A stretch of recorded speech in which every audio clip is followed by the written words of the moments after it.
మన భక్తి ప్రేక్షకులకి అందరికీ కూడా ఇవాళ ఒక చాలా మంచి విషయాన్ని చెప్పాలని నేను అనుకుంటున్నాను.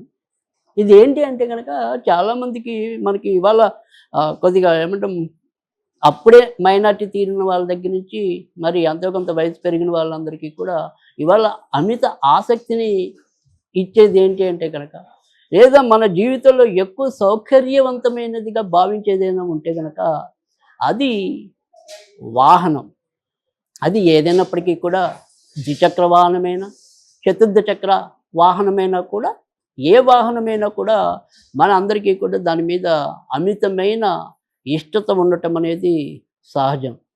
అయితే ఇక్కడ వచ్చిన ఇబ్బంది ఏంటంటే కనుక మన దగ్గరికి వచ్చే వాళ్ళు చాలామంది తరచూ వాళ్ళ యొక్క బాధ ఏ రకంగా వెళ్ళిపుచ్చుకుంటూ ఉంటారంటే, సార్ మేము ఇలా కారు బయటికి తీసామో లేదో మా ప్రమేయం లేకపోయినా ఎవడో ఒకళ్ళు వచ్చి దాన్ని గుద్దేస్తున్నారను, అలాగే లేదు చీటికి మాటికి ఏదో రకంగా ఎంత జాగ్రత్తగా ఉన్నా కూడా చీటికి మాటికి మరమ్మతులు వస్తున్నాయనో, ఇలా ఏదో రకంగా సరే ఈ వాహనాల పరంగా ఏమైనా సరే వాళ్ళకి సౌఖ్యం లేకపోవటం, ఎప్పుడు ఏదో రకంగా ఇబ్బంది ఎదురవుతూ ఉండటం. ఈ వాహన సౌఖ్యం లేకపోవడానికి మనకి ఇవాళ ఒక అద్భుతమైన పరిహారం మీకు చెప్పాలనుకుంటున్నాను. ఇది శనివారం 5వ తారీఖు అశోక అష్టమి. ఈ శనివారం 5వ తారీఖు అశోక అష్టమే కాకుండా ఇదే రోజు మాస దుర్గాష్టమి అనేది కూడా ఉంది. అసలు ఈ అశోక అష్టమి అంటే ఏంటి? దీని ద్వారా ఇవాళ మనం చెప్పబోయే ఏదైతే ఇందాక చెప్పుకున్న ఉదాహరణ అంటే కారు సౌఖ్యాలు, వాహన సౌఖ్యాలు ఇలాంటివన్నీ కూడా ఏ రకంగా లభిస్తాయి, ఈ పండగకున్న విశిష్టత ఏంటి అనేది తెలుసుకుందాం. చైత్ర శుద్ధ అష్టమి నాడు అశోకాష్టమి లేదా మరి భవానీ అష్టమిగా కూడా కొంతమంది చేసుకుంటూ ఉంటారు. ఇక్కడ మనకి ముఖ్యంగా ఈ చైత్ర మాసంలో వివిధ దేవతలకి దమన పూజ అనేది కూడా ఉంటుంది. మొన్న చవితి నాడు మనం గణేష దమన పూజ అనేది, తర్వాత మరి మర్నాడు రోజు ఏదైతే మరి లక్ష్మీదేవికి కూడా లక్ష్మీ దమన పూజ, గౌరీ దమన పూజ, శివదమన పూజ, విష్ణు దమన పూజ, సుబ్రహ్మణ్య దమన పూజ, ఇలా ఈ యొక్క చైత్రమాసంలో ఆయా దేవతల యొక్క దమన పూజ అనేది కూడా ఉంటుంది.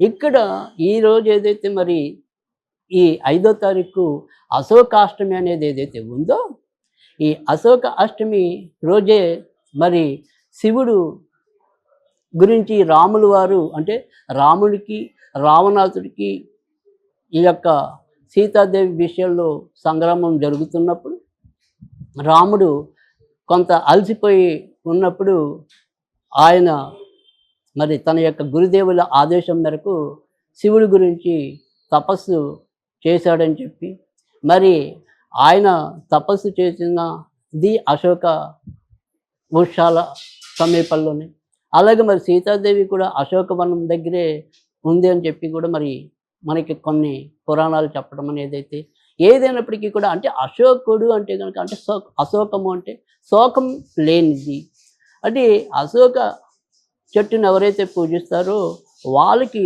శోకం ఉండదు అని చెప్పి కూడా మన పురాణాలు తెలియజేస్తున్నాయి. ఆ రకంగా ఈ అశోక చెట్టుకి విశిష్టమైన ప్రాధాన్యత సంతరించుకుంది. ఆ రకంగా మరి శ్రీరాముడికి మళ్ళీ శివుడు చక్కటి అస్త్రాన్ని బహుకరించడం, దాని ద్వారా మరి రావణునిపై ఈయన విజయం సాధించడం అనేది కూడా జరిగింది. అందుకని అశోక అష్టమి నాడు శివుణ్ణి పార్వతిని ఇద్దరినీ కూడా పూజించడం అనేది జరుగుతోంది. ఇక్కడ ఇవాళ మనం చెప్పబోయేది అంటే ముఖ్యంగా ఏదైతే ఒరిస్సాలో ఈ యొక్క అశోకాష్టమిని వాళ్ళు కారు ఉత్సవంగా చేయటం అనేది కూడా జరుగుతుంది. అలాగే మరి త్రిపుర, టిబెట్ ఇలా ఎన్నో రాష్ట్రాల్లో దేశాల్లో కూడా ఈ అశోక అష్టమిని అంగరంగ వైభవంగా చేసుకోవటం అనేది సంప్రదాయంగా వస్తుంది. ముఖ్యంగా ఒరిస్సాలో వారికున్న అతి ముఖ్యమైన పండగల్లో దీనికి కూడా చాలా ప్రాధాన్యత ఉంది.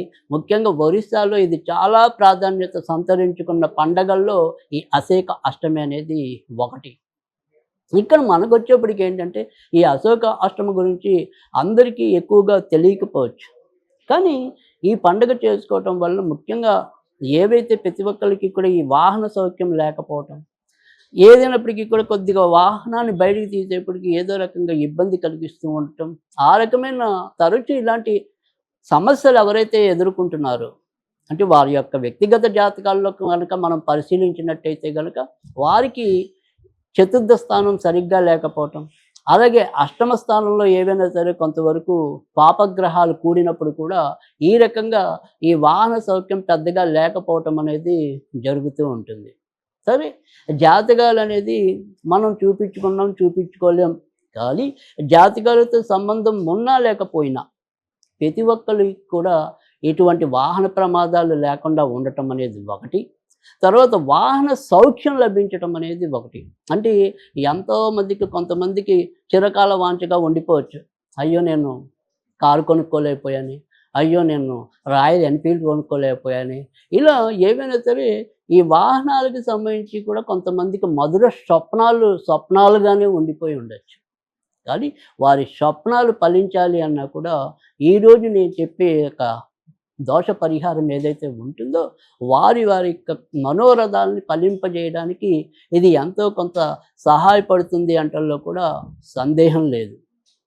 మరి ఈరోజు ఏ రకంగా చేస్తే మనకి ఆ రకమైన సౌలభ్యం కుదురుతుంది అనుకుని అడిగితే ఈరోజు చేయవలసింది ఏంటంటే కనుక శివపార్వతులు ఫోటో ఇంటో పెట్టుకోవటం, తర్వాత మనకి గనక దొరికితే ఈ అశోక ఆకులు అవి 9 కానీ 12 కానీ ఆకులు తెచ్చుకోవాలి.